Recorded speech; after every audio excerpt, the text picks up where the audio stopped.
everybody. This is Jewish Talk on the Voice of Nassau Community College, 90.3 WHBC. Streaming live on the college station and in TuneIn.com and the iHeart Radio app. And all week long, you will find this program reposted on Spreaker.com, Spreaker.com. And don't forget, we're also being seen right very moment on Facebook Live. And I am Rabbi Pearl. And today, my dear friends, stand by. We're talking about Harvey Weinstein and the hashtag #MeToo phenomenon. As we all know, the precipitous fall of the disgraced movie producer Harvey Weinstein has unexpectedly pulled back the curtain on an epidemic of sexual harassment and the abuse in our culture. There is no longer a problem that can be considered to happen only to other people. It is happening all around us, including to people whom we know well. When the New York Times published this story detailing the horrible, sordid revelations about Weinstein's history of harassment and assaulting in the entertainment industry, as we all know, he was booted right out of his job at the Weinstein Company.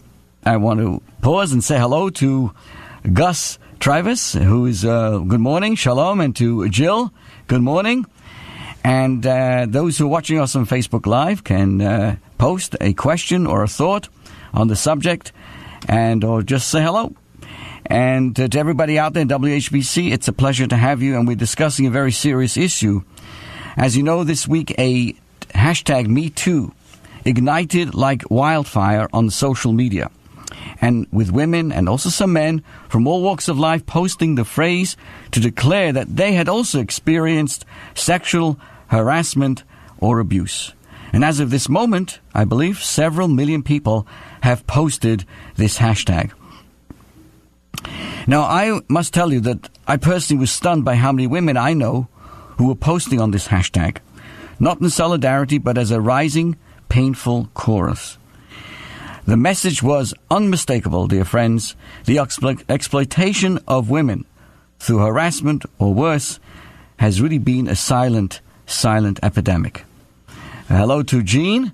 Hello to Joan Sand from Georgia, and to the Kolshevskis out at their bunker in upstate New York.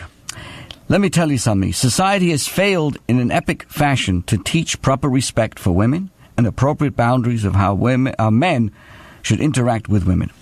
I hope that, really, dear friends, that some lasting good will come from this hashtag #MeToo awareness program and campaign, and that women who have been injured and exploited by men will find a measure of peace and comfort of solidarity with the millions of others who have responded. So the enormity of the rush of the #MeToo hashtag reveals that our society has really failed in a terrible way, with such lack of respect for women. And I'm here to share with you on our program, Jewish Talk recognizes this drive that is so powerful that we dare not trust ourselves to manage it without necessary safeguards that create a protective boundary. I want to say that Jean has posted here that she appreciates the fact that we're addressing this issue. And hello to Gail Cole. Good morning to you. Best wishes for all good health. So, you dear friends, in an ideal Jewish home, parents will instill our time-honored values that celebrate and honor what is holy and separate ourselves from the profane. Physical intimacy is meant to be holy, never an instrument of power or intimidation. Judaism, it teaches respect for women as equal partners with men in the family and in society, as well as a high level of personal responsibility for all our actions wherever we are. It's time, and I say this publicly, it's time to reinforce these lessons in our own homes and in the greater society around us. Now, Baruch Hashem, I've had the honor to lead our congregation, Beth Shalom Chabad in Mineola, for going into the 28th year. And when we first came to the congregation as a Chabad rabbi, we brought in a mechitza. the separation. A mechitza is a divider separating men and women's sections in the synagogue. The fundamental principle of prayer is to establish a relationship between oneself and God. The social dimension and distraction, which sometimes accompanies mixed groups, is therefore eliminated. So in some synagogues, many people know, Harvey knows for a fact, that in Brooklyn, instead of a mechitza, there was a separate women's balcony. Am I correct, Harvey? Good morning to you. So the question I'm often asked, why is it that men and women sit separately at traditional Jewish services?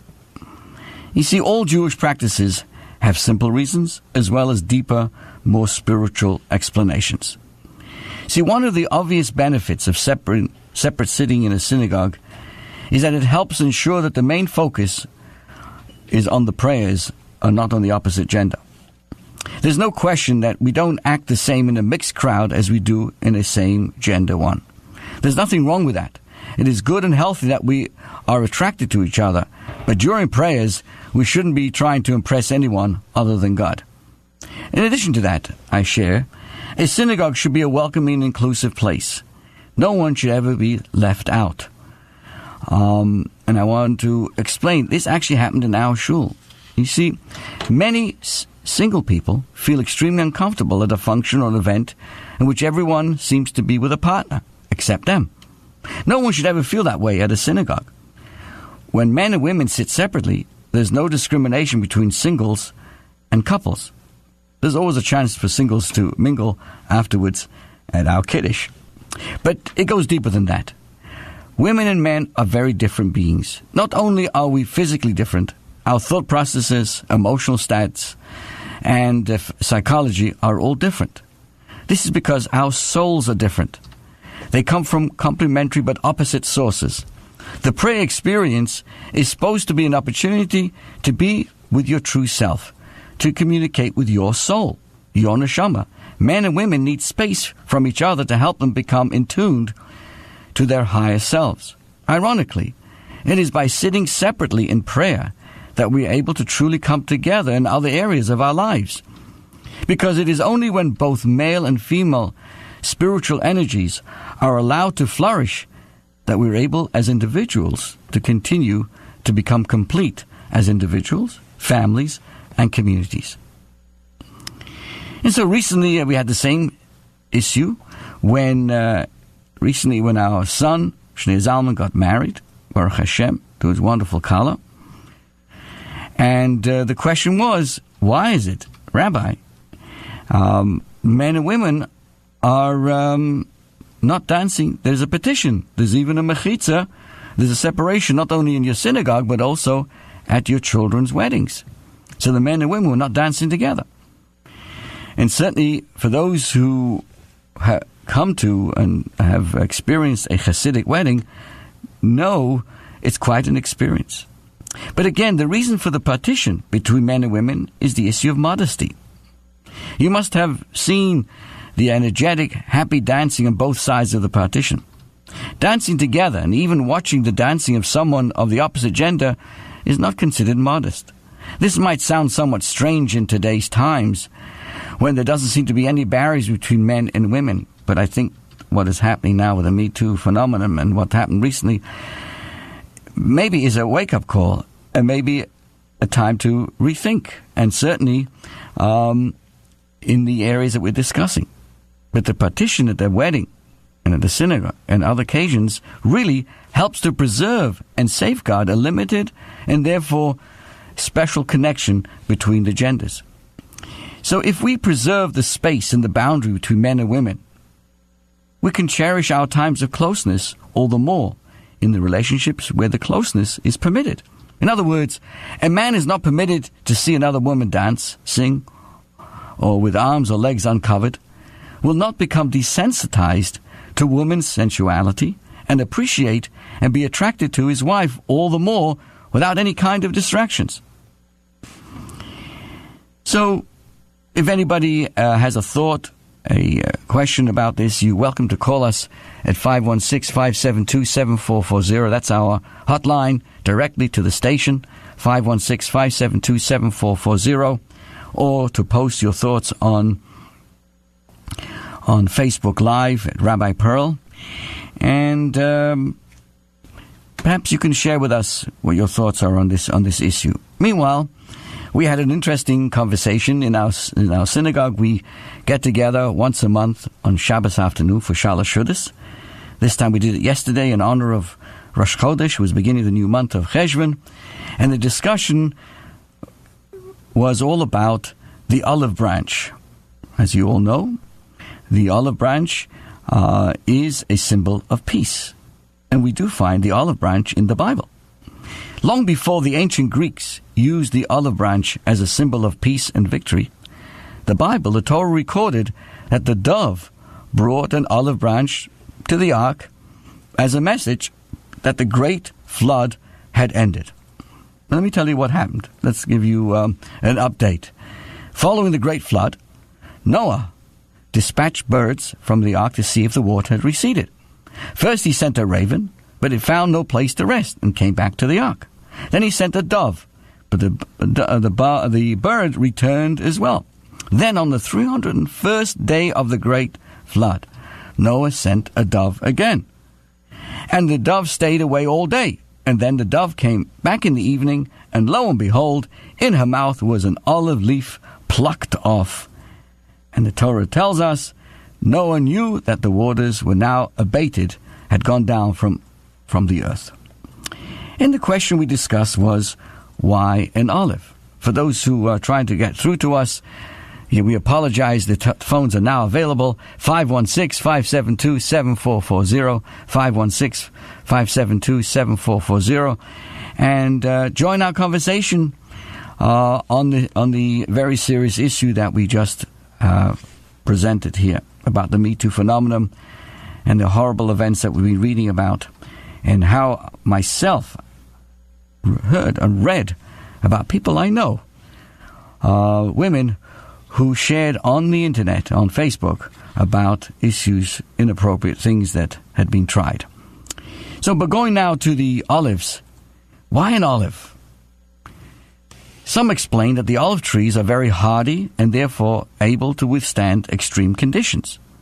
So although the foliage was unable to survive the flood, the olive tree itself did. Therefore, the dove bringing back the olive branch indicated that the flood waters had receded enough for the leaves to start to grow again. So the olive tree itself had survived and therefore was quick to now produce leaves, and this is what the dove brought. Now, the Bible is very sparing in its words. The verse could have simply informed us that the dove returned with a leaf, without specifying the species.